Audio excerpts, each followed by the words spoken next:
AP మాజీ CM YS Jaganmohan Reddy మీద గుంటూరు జిల్లా నగరపాలెం పోలీస్ స్టేషన్లో హత్యాయత్నం కింద కేసు అయితే నమోదు చేయడం జరిగింది. ఉండి నియోజకవర్గ ఎమ్మెల్యే రఘురామ కృష్ణరాజు ఇచ్చినటువంటి ఫిర్యాదు మేరకు వైఎస్ జగన్మోహన్ రెడ్డిని ఏ3గా చేరుస్తూ ఎఫ్ఐఆర్ అయితే నమోదు చేయడం జరిగింది.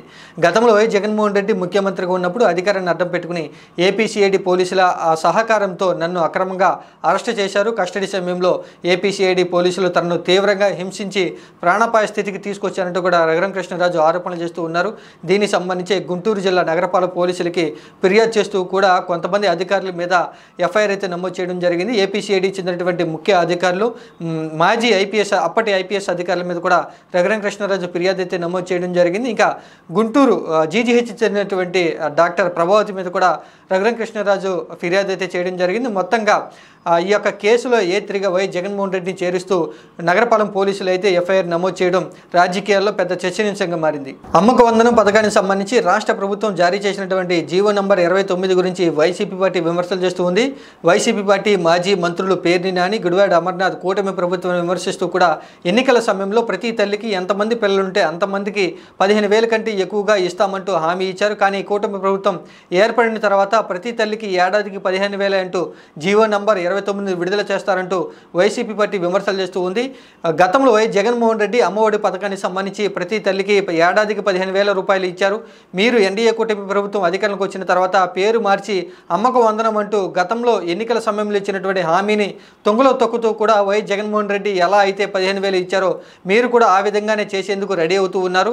15,000 కంటే ఎక్కువగా ఇస్తామంటూ గతంలో హామీ ఇచ్చి ఇప్పుడు కేవలం 15,000 తల్లి అకౌంట్లో వేస్తారంటూ కూడా వైసీపీ పార్టీ మాజీ మంత్రులు అయితే విమర్శించారు. ఏపీలో ఎన్డీఏ కూటమి ప్రభుత్వం మరొక పథకానికి సంబంధించి పేరునైతే మార్పు చేయడం జరిగింది. ఇప్పటికే అనేక సంక్షేమ పథకాలకు సంబంధించి వైఎస్ జగన్ అనేటువంటి పేర్లను తీసివేస్తూ కూడా ఎన్టీఆర్, చంద్రన్న పేర్లను అయితే పెట్టడం జరిగింది. తాజాగా మరొక పథకానికి సంబంధించి కూడా పేరునైతే మార్పు చేస్తూ నవరత్నాలు పేదలందరి ఇళ్ళు పథకానికి యొక్క పేరును తొలగిస్తూ కూడా 2014 నుంచి 2019 వరకు తెలుగుదేశం పార్టీ ప్రభుత్వం అధికారంలో ఉన్నప్పుడు ఏదైతే గృహ నిర్మాణానికి సంబంధించి పేరైతే ఉందో ఆ పేరును పెట్టాలంటూ కూడా తాజాగా ఉత్తర్వులు అయితే ఇవ్వడం జరిగింది. ఇక ఇప్పటికే పూర్తయినటువంటి ఇళ్లకు సంబంధించి వైఎస్ జగన్మోహన్ రెడ్డి యొక్క బొమ్మ, వైసీపీ పార్టీ యొక్క రంగులకు సంబంధించి ఎటువంటి కూడా వేయొద్దు అంటూ కూడా ఆదేశాలు అయితే ఇవ్వడం జరిగింది. ఇక సంపూర్ణ గృహ హక్కు పథకానికి సంబంధించి కూడా పేరునైతే మార్పు చేయడం జరిగింది. ఈ యొక్క పేరును వన్ టైం సెటిల్మెంట్గా నూతనంగా పేరునైతే సూచించడం జరిగింది. వైజాగ్లోని డెక్కన్ క్రానికల్ వార్తాపత్రిక సంస్థ మీద దాడిని ముఖ్యమంత్రి నారా చంద్రబాబు నాయుడు ఖండించడం జరిగింది.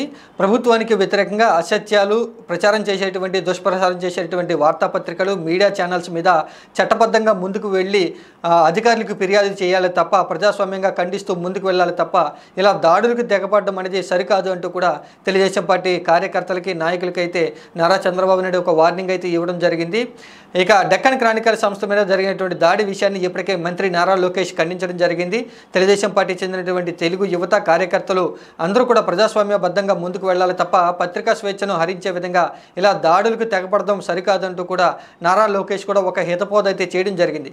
కొన్ని రోజుల క్రితం వైజాగ్లోని స్టీల్ ప్లాంట్ విషయం మీద ఏపీలో ఎన్డీఏ కూటమి ప్రభుత్వం యూటర్న్ తీసుకుందని, ప్రైవేటీకరణ జరిగేందుకు సంబంధించే ఎక్కువ ఆస్కారం ఉంది అంటూ కూడా పూర్తిగా ముఖ్యమంత్రి నారా చంద్రబాబు నాయుడు చేతులు ఎత్తేశారంటూ డెక్కన్ క్రానికల్ సంస్థ ఒక కథనాన్ని అయితే ఇవ్వడం జరిగింది.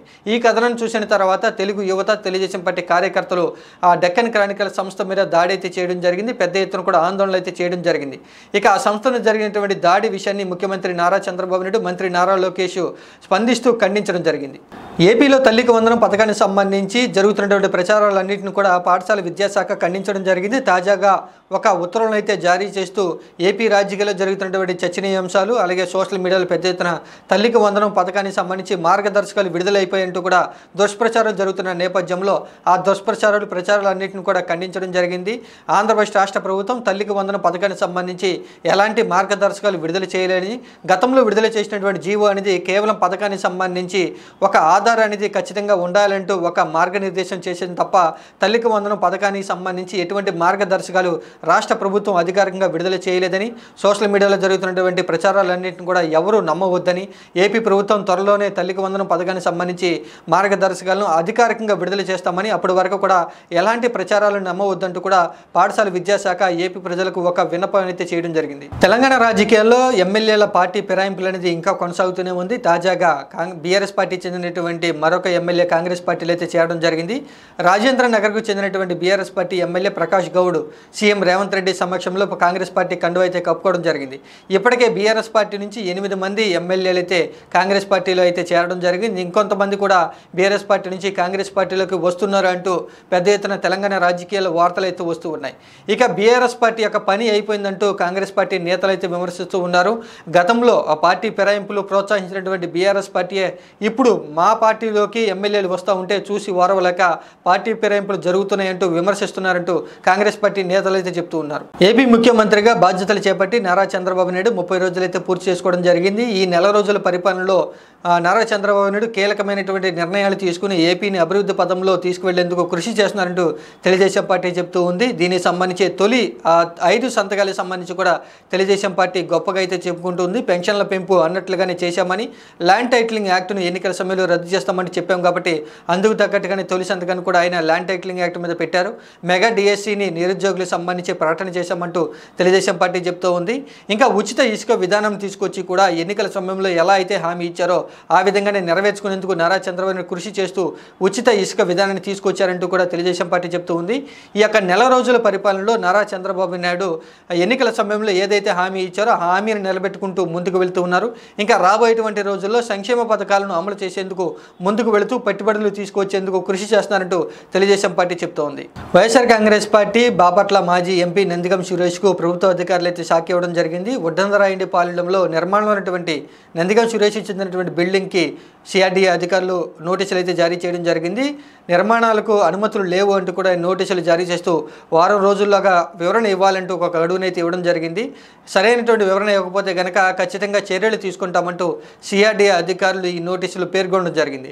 మొత్తంగా ఎన్డీఏ కూటమి ప్రభుత్వం వైసీపీ పార్టీ నేతల మీద కక్ష సాధింపు చర్యలకు దిగుతుందంటూ వైసీపీ పార్టీ కార్యకర్తలే ఆరోపణలు చేస్తూ ఉన్నారు. దానికి సంబంధించి నందిగం సురేష్కు చెందినటువంటి నిర్మాణంలో ఉన్నటువంటి భవనానికి సిఆర్డీఏ అధికారులు నోటీసులు జారీ చేశారు. కూల్చివేతకు రంగం సిద్ధం చేసుకుంటున్నారంటూ వైసీపీ పార్టీ నేతలు అయితే ఆరోపిస్తూ ఉన్నారు. జూన్ 25వ తారీఖును రాజ్యాంగ హత్యా దినంగా గుర్తిస్తూ కేంద్ర ప్రభుత్వం ఒక గెజెట్ అయితే విడుదల చేయడం జరిగింది. 1975 జూన్ 25వ తారీఖున జరిగినటువంటి ఎమర్జెన్సీని గుర్తుంచుకునే విధంగా భవిష్యత్ తరాలందరూ కూడా అప్పట్లో ఏం జరిగింది అనేటువంటి విషయాన్ని గుర్తు తెచ్చే విధంగా జూన్ 25వ తారీఖుని రాజ్యాంగ హత్యా దినంగా ప్రకటిస్తున్నామంటూ కేంద్ర ప్రభుత్వం ఒక గెజెట్ని అయితే విడుదల చేయడం జరిగింది. ఈ విషయం గురించే ప్రధాని నరేంద్ర మోడీ కూడా స్పందిస్తూ గతంలో కాంగ్రెస్ పార్టీ చేసినటువంటి ఎమర్జెన్సీ సమయంలో అరాచకాలన్నీ కూడా దేశ ప్రజలందరికీ భవిష్యత్తు తరాలందరికీ కూడా గుర్తొచ్చే విధంగా జూన్ 25వ తారీఖును రాజ్యాంగ హత్యా దినంగా ప్రకటిస్తున్నామంటూ కూడా ప్రధాని నరేంద్ర మోడీ అయితే ప్రకటించడం జరిగింది. ఇక ఈ యొక్క జూన్ 25వ తారీఖు రాజ్యాంగ హత్యా దినం గురించి కాంగ్రెస్ పార్టీ రాహుల్ గాంధీ ఏ విధంగా స్పందిస్తారనేది చూడాలి. తల్లికి వందనం పథకానికి సంబంధించి ఏపీ కాంగ్రెస్ పార్టీ అధ్యక్షులు వైఎస్ షర్మిల స్పందించడం జరిగింది. తల్లికి వందనం పథకానికి సంబంధించి ఏపీ రాజకీయాల్లో జరుగుతున్న ప్రచారాలన్నింటిని కూడా ఎన్డీఏ కూటమి ప్రభుత్వం తెరదించుతూ తల్లికి వందనం పథకాన్ని సంబంధించి అమౌంట్ తల్లుల ఖాతాలో ఎప్పుడు జమ చేస్తారో ముఖ్యమంత్రి నారా చంద్రబాబు నాయుడు చెప్పాలని, ప్రస్తుతం తల్లికి వందనం పథకానికి సంబంధించి జారీ అయినటువంటి జీవో నంబర్ 29 ప్రకారం ప్రతి ఏడాదికి తల్లికి కేవలం 15,000 వేస్తారా అంటూ కూడా ప్రశ్నించడం జరిగింది. ఎన్నికల సమయంలో తల్లికి ఎంతమంది పిల్లలుంటే అంతమందికి సంబంధించి ప్రతి ఒక్కరికి 15,000 చొప్పున తల్లి అకౌంట్లో జమ చేస్తామంటూ హామీ ఇచ్చి ఇప్పుడు కేవలం ప్రతి తల్లికి ఏడాదికి 15,000 ఇస్తారా అంటూ కూడా ఒక ప్రశ్న అయితే వేయడం జరిగింది. త్వరగా తల్లికి వందనం పథకానికి సంబంధించి మార్గదర్శకాలు విడుదల చేస్తూ పథకానికి సంబంధించి అమౌంట్ తల్లుల ఖాతాలో జమ చేయాలంటూ కూడా వైఎస్ షర్మిల అయితే ఎన్డీఏ కూటమి ప్రభుత్వాన్ని కోరడం జరిగింది.